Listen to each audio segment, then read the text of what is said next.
Well, good morning, everyone, and welcome on this. How do I comment on the weather today? I think it's a perfect day for Father's Day. It's rainy, it's cold, so there's no way you're gonna have Dad out doing anything on his honey-do list. He's just gonna be able to stay inside with a book, or in case of my dad, NCIS, and relax. Perfect day to relax and just enjoy being home. So, for those of you watching at home, little information. The link that you got from Dave is not for the regular UU Holton's YouTube page. Welcome to the Board Barista page, because this is a Church of the Holy Nerd special broadcast.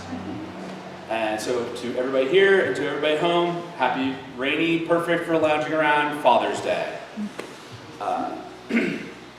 So I'm going to start off by, the wonders of live recording.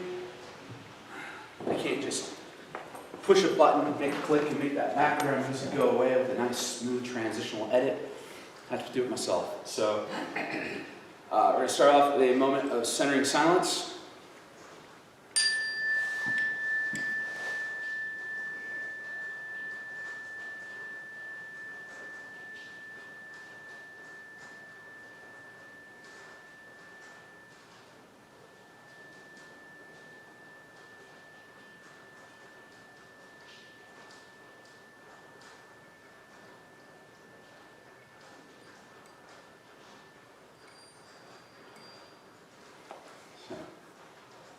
As is Father's Day, when I was putting together my notes for this service, a little scattered, a little all over the place. So bear with me.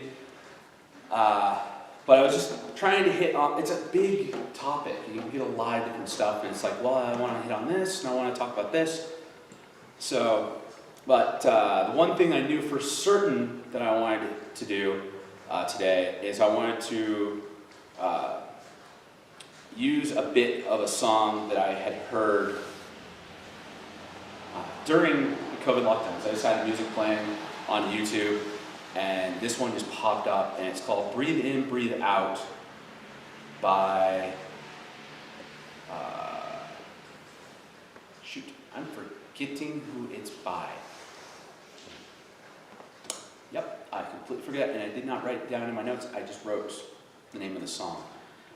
So those at home will actually get it. I'll actually put it down below. Everything. It's called Breathe In, Breathe Out. And during the offering, which, sorry, YouTube won't let me put other people's videos into this, so I'll have a link for that down below if you want to check the video out after the service. It's this beautiful message of the story of the son becoming the father. It's a traditional theme in a lot of things, so I'm going to be hitting on later. But the chorus goes, I have watched you breathe it. I have watched you. No, the name of the song is Fade In, Fade Out. Ugh. Anyways, I have watched you fade in. You will watch me fade out. When the grip leaves my hand, you know I won't let you go. And that idea of it's the process. The father's in your life, father leaves your life, and then you have to stand on your 2 feet and be a man. Something. Living 2,000 miles away from Holton, I've learned a lot about that. Not having Dad around to be able to say, hey, I need help with this. So far, I've had to replace my own bumper. I've had to try to fix a lot of stuff around the house. Some stuff I still am trying to be able to fix. Still can't get that refrigerator to stop leaking. But, it's... I'm just going to jump right into it, but we've got a bunch of other stuff that I want to talk about. So that's going to be one of the big themes we're going to be talking about today. And another theme that we're going to be talking about today is, in today's society, there is not just, one father. there's like 3 different types of fathers. You've got the biological father. You have, fathers that raised you. You have your father figure mentor. Granted, I was lucky, and all 3 of those were the same man for me. But for a lot of people nowadays, they don't even know who their biological dad is. They've got somebody else has stepped in and been the father figure in their lives, their mentor. Somebody else has stepped up to the plate and been the father that raised them. So today's service is to honor all 3 of those types of fathers.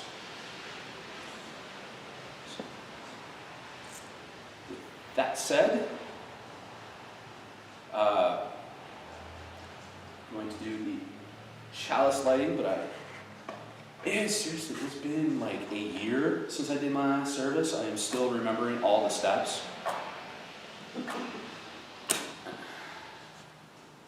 Don't get as much practice as Dave does. He's got this down to a science. But,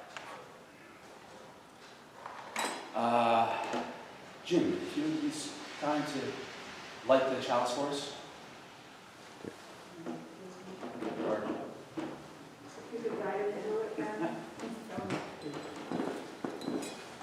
You can take the match. Just light it off with the candle.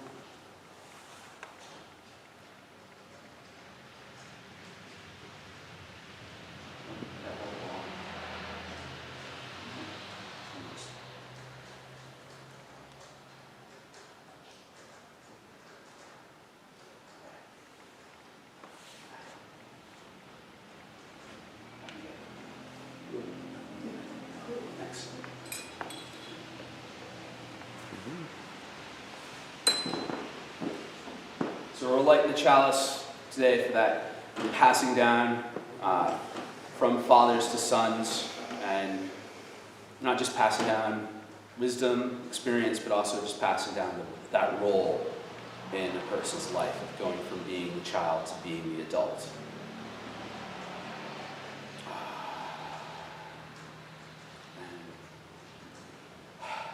Traditionally, during Father's Day, I'd like to change up the candles of joy and concern. If people do have any joys and concerns they want to share, go ahead. But if you do have a father that you would like to honor by lighting a candle in their honor, saying a few words. The candles and floor are open to anyone.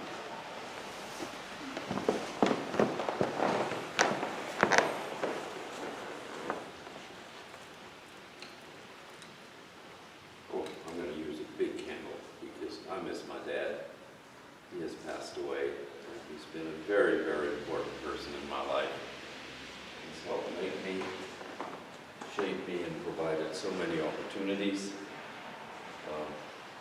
I want to thank all dads who've been in the lives of their children, but also dads who are shut out by the system because there are willing and able dads who are not able to be with their children today. And my thoughts are with them. And my thoughts are with all dads and with great thanks, because very often they are just not noticed. They do things in the background. They provide where it's not seen, and yet without them it wouldn't work. So thank you. Happy Father's Day.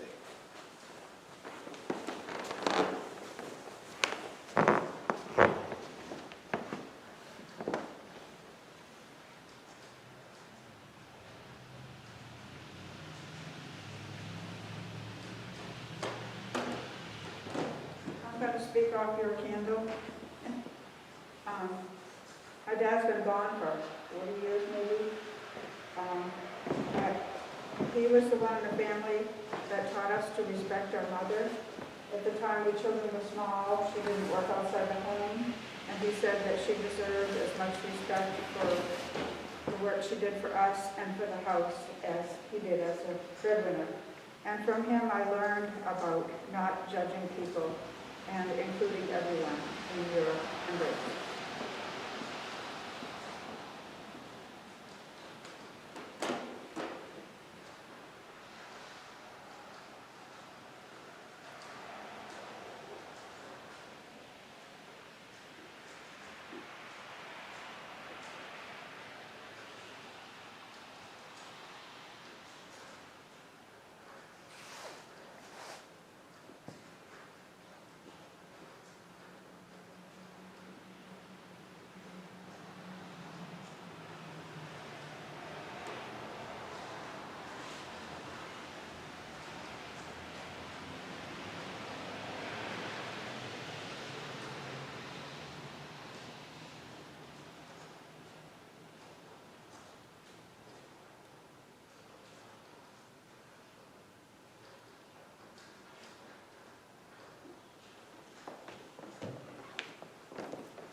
Just light a silent candle.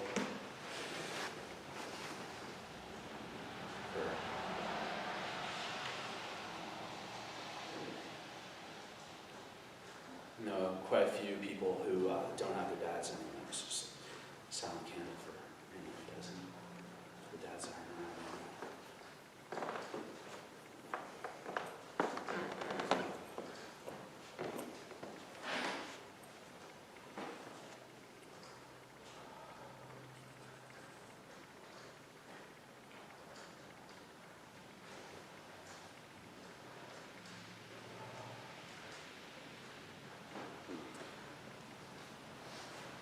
So, as I said, the idea of these three different fathers, and because I did say this is going to be a church of the holy nerd, no way I'm not going to talk about Star Wars in this thing. So here's my model for the idea of these three dads. Star Wars does have three dads in it. You got the biological father that isn't able to be a part of his kids' lives at all. Darth Vader had his son and daughter, Luke and Leia. Didn't even know about them until they were, do the math, like 22. You had Uncle Owen, who, I'll try not to give any spoilers for the new Obi-Wan Kenobi show, is really being the overprotective father figure in that show, as well as how he was shown in the original Star Wars movies, of just being like, I'm going to raise this kid as my kid, and I'm, the whole, okay, everybody's seen Star Wars. It's dangerous to Luke's life if Luke is found out. So you have this very overprotective father that kind of shelters, a lot like how some overprotective parents nowadays shelter their kids and try to keep them safe from the entire world and dangers. And then you have Obi-Wan and Yoda, which are basically, Yoda's more like grandpa, but you have those ones that mentor that's going to teach you, the way of life. And as I said earlier, those kind of father figures are what we're talking about honoring today. As Christoph said, the fathers that aren't able to be a part in their children's lives. I had one friend that was actually very lucky that when he was going through a divorce, he was fighting for custody of his son, and the courts wouldn't allow him to have custody of his son. But the Department of Human Services had stepped in and overrode the judge's ruling and said, no, you're going to get custody of your son. So sometimes there are fathers that are lucky to be able to have the system work for them. Sometimes there's fathers that just completely get ridden out of their children's lives because of that. And then there's, sadly to say, there are some people who are just not ready to be a father and completely run from the responsibility. Sometimes in their life, sometimes they come to a point in their lives where they realize that it was a mistake.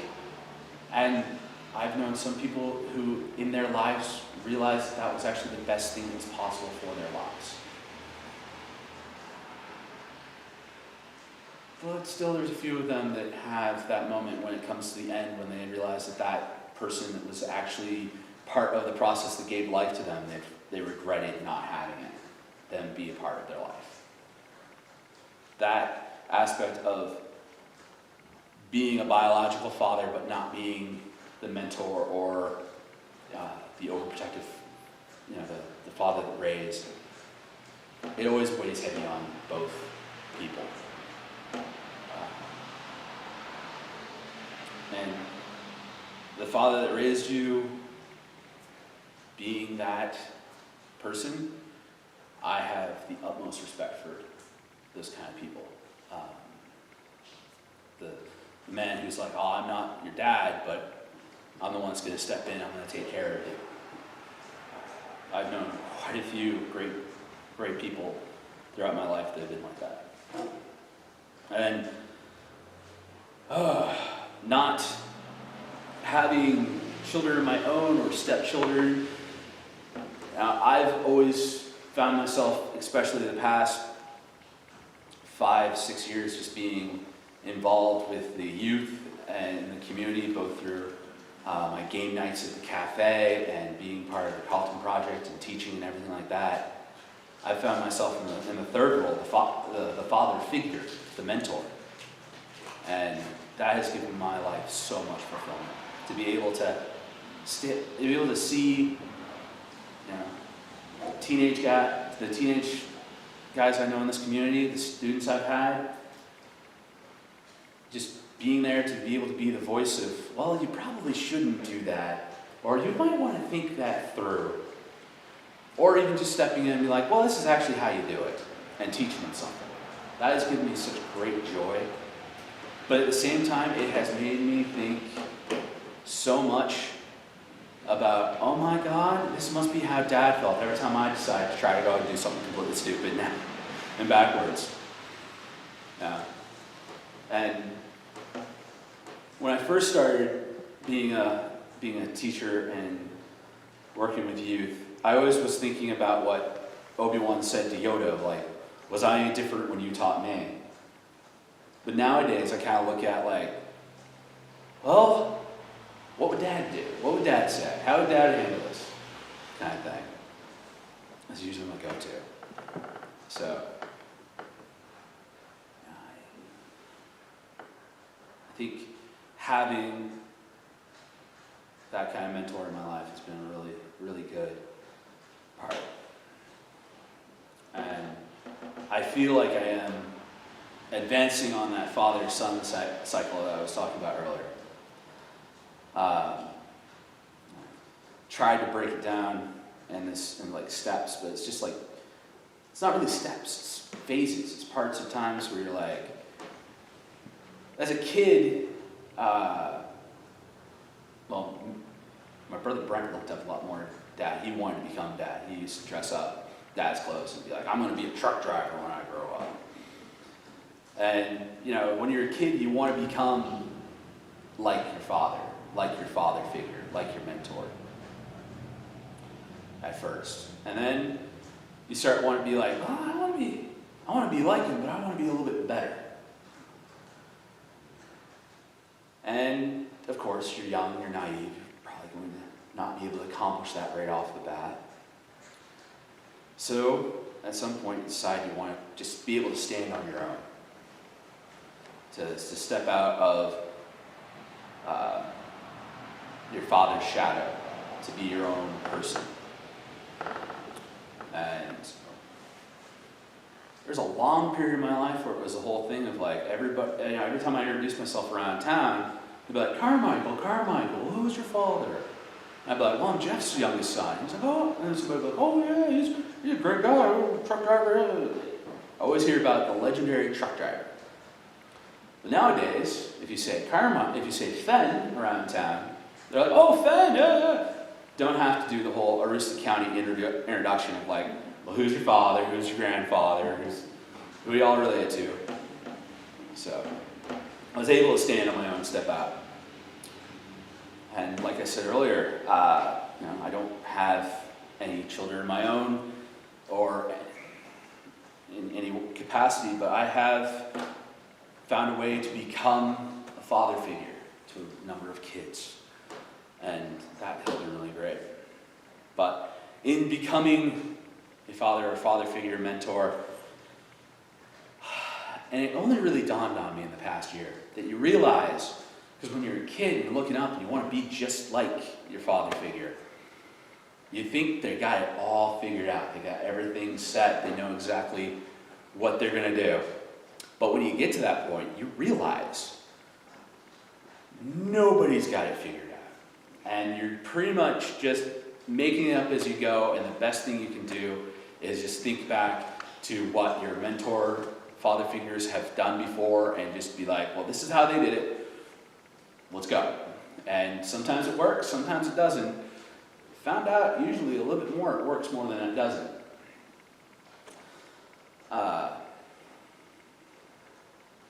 That's when you realize that you're in the same boat. And of course, once gone through, once the son in this situation, or daughter, once the child has gotten to the point where they realize they're in the same boat as their parents, there's only really one step left after that, is stepping aside and letting the next generation come into their own. It's a weird place to be at myself. Stepping off on my own, being my own person, and not having to be like, Mom, Dad, I need help. Yeah, it feels great to be able to do it, but also at the same point, it's just like, wow, this is scary. But then you get surprised in the middle of the night when you wake up and you don't know, and you're completely confused. Like, this is what happened to me last night. Completely confused. Woke up, had no idea where I was. Was standing in my bedroom that I've lived in at my parents' house for like the better part of a decade. But I don't know where the light switch is. I don't know where anything is. I'm standing there and I'm bumping into a wall, and I have no idea where I am. I think that I'm actually down in the kitchen. And all I can do is holler for help. And luckily, Dad comes rushing in, opens the door, and then I realize where I am and figure it out. And so sometimes, like I said, it's a cycle.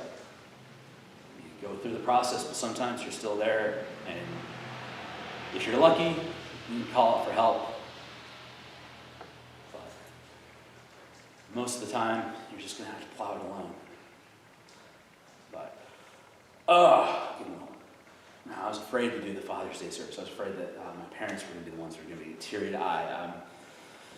Actually, myself, a lot of powerful thoughts going through my head. Hopefully, I'm getting them all out to you. But the other thing I wanted to talk about was just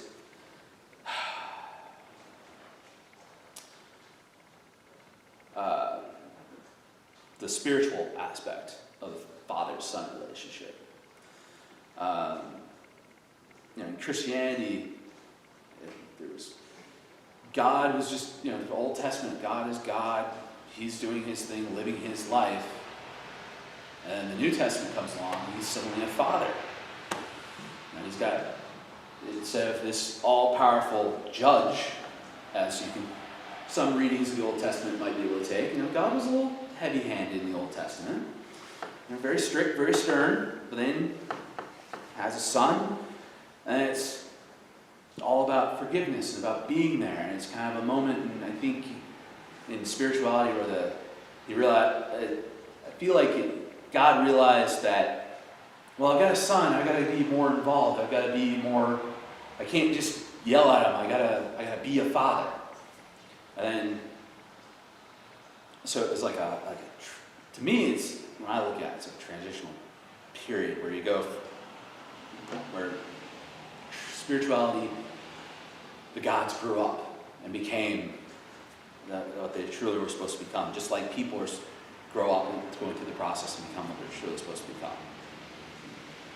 And when I was studying Buddhism and Hindu and Buddhist religions, they had this whole process where, almost like my cycle that I outlined earlier, where you'd be a son and you'd listen to your father and you'd follow in his footsteps, so that way that your father could step aside, let you become your own person, and then be able to go and do, because that traditional model I saw in my studies was the father was supposed to be there to provide, make sure everything was there for his family, work really hard until the sons were old enough to be able to care for themselves, and then a man could step back and focus more on their own spiritual growth and go into meditation and seek enlightenment once their mortal world was taken care of and stable and able to step over and step aside, step down, and let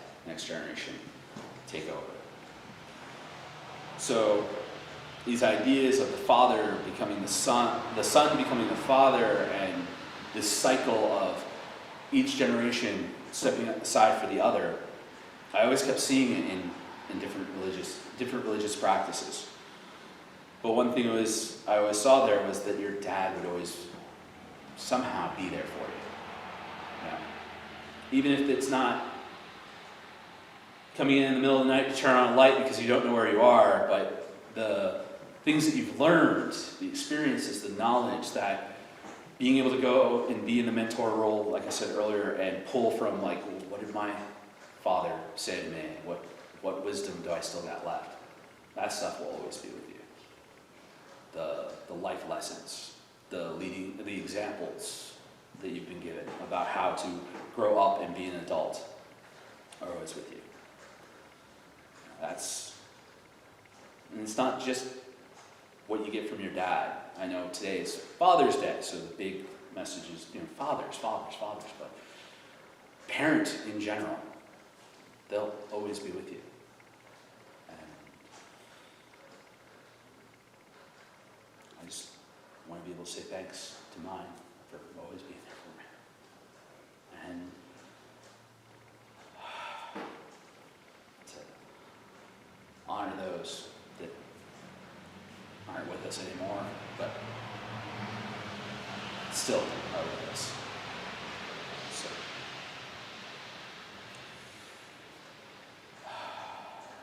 wow, that is all that I've really got to say.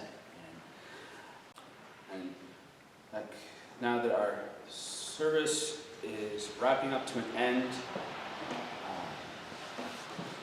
I just want to do the last step of extinguishing the chalice.